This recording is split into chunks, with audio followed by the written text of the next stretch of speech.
ગુજરાત સાહિત્ય અકાદમી ગાંધીનગર અને પાટણના શ્રીમંત ફતેસિંહરાવ સાર્વજનિક પુસ્તકાલય પાટણના સંયુક્ત ઉપક્રમે માતૃભાષા દિવસની ઉજવણી શ્રીમતી કે કન્યા વિદ્યાલય ખાતે કરવામાં આવી હતી. આ પ્રસંગે આયોજિત કવિ સંમેલનમાં ગુજરાતના પ્રખ્યાત કવિ શાયરો એવા મુસાફિર પાલનપુરી, ચંદ્રેશ મકવાણા અને પિયુષ ચાવડા દ્વારા ગુજરાતી ભાષામાં કવિતા, ગઝલો રજૂ કરવામાં આવી હતી.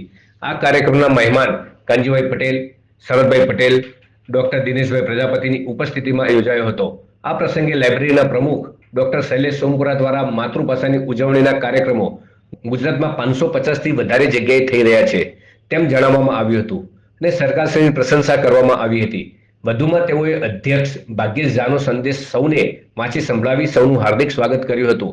આ પ્રસંગે કવિ મુસાફિર પાલનપુરીએ ગુર્જરી ભાષાનું મહત્વ સમજાવી ગુર્જરી ભાષાનું ગૌરવગાન કરતી નવીન ગઝલની રચના રજૂ કરતા જણાવ્યું કે ગુજરાતી ભાષા એ સર્વે ભાષાઓનો સમાવેશ કરતી ને સરળ સાંસ્કૃતિક અને વિશિષ્ટ ભાષા છે.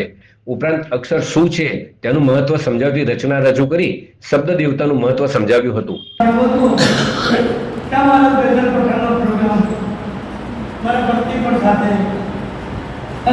આદિવાસી વિસ્તારમાં ગઝલ શું કેવી અને અવમાં હતો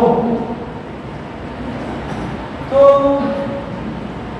ગયા પણ એ આશ્રમ ઘણા આદિવાસી ગામ કિરણસિંહ ચાવડા, હરેશસિંહભાઈ ચાવડાના દીકરાઓને લઈ ગયેલા.